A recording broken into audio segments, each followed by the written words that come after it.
এইবাৰ মিয়া বস্তিত নাৰী দেহ ব্যৱসায়ৰ ঘাটি পতি পত্নীয়ে দীৰ্ঘদিন ধৰি চলাই ৰাখিছিল দেহ ব্যৱসায় বাহিৰৰ পৰা যুৱতী মহিলা আনি ঘৰতে চলাই আছিল কুকাণ্ড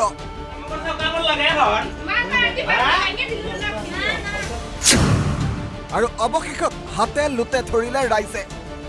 নাৰী দেহ ব্যৱসায়ক কেন্দ্ৰ কৰি অভয়াপুৰীৰ লালমাটিত সৃষ্টি হৈছে উত্তপ্ত পৰিস্থিতিৰ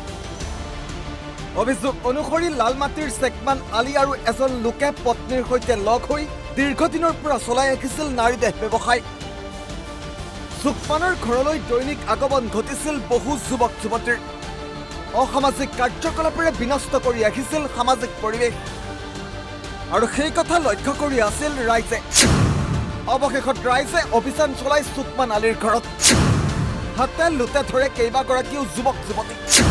অনৈতিক কাৰ্যকলাপত লিপ্ত থকাৰ অভিযোগত ঘূৰাই দিয়ে চুলি বঙাইগাঁও জিলাৰ অভয়াপুৰীত লালমাটিত যোৱা পৰহি দিনা স্থানীয় ৰাইজে অসামাজিক কাৰ্যত জড়িত থকা সুকমান আলীৰ ঘৰৰ পৰা নাৰী দেহ ব্যৱসায় উচ্ছেদ কৰে ইয়াত আমি তীব্ৰ প্ৰতিক্ৰিয়া প্ৰকাশ কৰিছোঁ যে এই বস্তুবিলাকে সমাজত কুপ্ৰভাৱ পেলায় আৰু সমাজত এটা বেয়া ইংগিত দিয়ে গতিকে আমি জনসাধাৰণে এইবিলাক ঘটনাৰ পৰা বিৰত থকাৰ লগতে যদি ক'ৰবাত ঘটিছে সেইবিলাকক আইনীগতভাৱে ধৰি আনি পুলিচক সমজাই দিব লাগে নিজে মৰেল পুলিচগিৰি কৰি তেওঁলোকৰ পৰা হাৰাশাস্তি কৰিব নালাগে এইটো অপৰাধ গতিকে মই জনসাধাৰণক অনুৰোধ জনাইছোঁ যদি এনেকুৱা ঘটনা ক'ৰবাত ঘটিছে পুলিচক খবৰ দিয়ক আৰু পুলিচৰ জৰিয়তে তেওঁলোকক ধৰি আনি উপযুক্ত শাস্তি দিয়ক অন্যথা যদি মৰেল পুলিচগিৰি কৰে তেতিয়াহ'লে সমাজত ইয়াত কৰি আৰু ডাঙৰ প্ৰভাৱ পৰে যাৰ ফলত সমাজতো কিছু প্ৰতিক্ৰিয়াৰ সৃষ্টি হোৱা দেখা যায় নাৰী দেহ ব্যৱসায়ী ঠায়ে ঠায়ে কিন্তু গঢ়লৈ উঠিব এতিয়াতো এনেকুৱা হৈ গৈছে এতিয়া সমাজৰ বেধি মানে এনেকুৱা হৈছে যে সমাজৰ বেধিত পৰিণত হৈছে ধৰ্ষণ আৰু নাৰী দেহ ব্যৱসায় গতিকে মই কৈছোঁ যে এই সমাজৰ বেধিটোক আঁতৰাব লাগিলে আমি সমাজেই সংস্কাৰ কৰিব লাগিব সমাজেই আমাৰ ল'ৰা ছোৱালীৰ লগতে আমাৰ জীয়ৰী বোৱাৰীসকলক সংস্কাৰ দিব লাগিব হিন্দুসকলে হিন্দু সংস্কাৰ দিব লাগিব মুছলমানসকলে মুছলিম সংস্কাৰ দিব লাগিব যদিহে তেওঁলোকক ধাৰ্মিক সংস্কাৰ দিয়া হয় তেতিয়া তেওঁলোকে বেয়া কাম কৰিব নোৱাৰে অভয়াপুৰীৰ পৰা উত্তম কুমাৰ মণ্ডলৰ ৰিপৰ্ট অসম লাইভ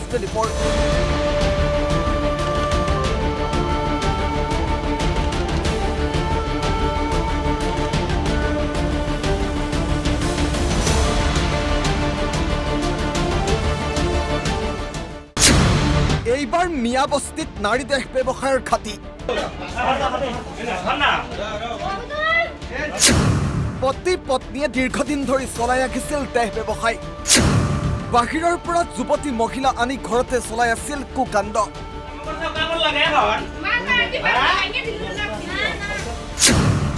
আৰু অৱশেষত হাতে লুটে ধৰিলে ৰাইজে নাৰী দেহ ব্যৱসায়ক কেন্দ্ৰ কৰি অভয়াপুৰীৰ লালমাটিত সৃষ্টি হৈছে উত্তপ্ত পৰিস্থিতিৰ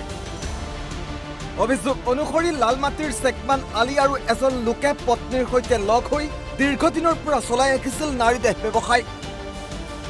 সুকমানৰ ঘৰলৈ দৈনিক আগমন ঘটিছিল বহু যুৱক যুৱতীৰ অসামাজিক কাৰ্যকলাপেৰে বিনষ্ট কৰি ৰাখিছিল সামাজিক পৰিৱেশ আৰু সেই কথা লক্ষ্য কৰি আছিল ৰাইজে অৱশেষত ৰাইজে অভিযান চলাই সুকমান আলীৰ ঘৰত হাতে লুটে ধৰে কেইবাগৰাকীও যুৱক যুৱতী অনৈতিক কাৰ্যকলাপত লিপ্ত থকাৰ অভিযোগত ঘূৰাই দিয়ে চুলি বঙাইগাঁও জিলাৰ অভয়াপুৰীত লালমাটিত যোৱা পৰহি দিনা স্থানীয় ৰাইজে অসামাজিক কাৰ্যত জড়িত থকা সুকমান আলীৰ ঘৰৰ পৰা নাৰী দেহ ব্যৱসায় উচ্ছেদ কৰে ইয়াত আমি তীব্ৰ প্ৰতিক্ৰিয়া প্ৰকাশ কৰিছোঁ যে এই বস্তুবিলাকে সমাজত কুপ্ৰভাৱ পেলায় আৰু সমাজত এটা বেয়া ইংগিত দিয়ে গতিকে আমি জনসাধাৰণে এইবিলাক ঘটনাৰ পৰা বিৰত থকাৰ লগতে যদি ক'ৰবাত ঘটিছে সেইবিলাকক আইনীগতভাৱে ধৰি আনি পুলিচক সমজাই দিব লাগে নিজে মৰেল পুলিচগিৰি কৰি তেওঁলোকৰ পৰা হাৰাশাস্তি কৰিব নালাগে এইটো অপৰাধ গতিকে মই জনসাধাৰণক অনুৰোধ জনাইছোঁ যদি এনেকুৱা ঘটনা ক'ৰবাত ঘটিছে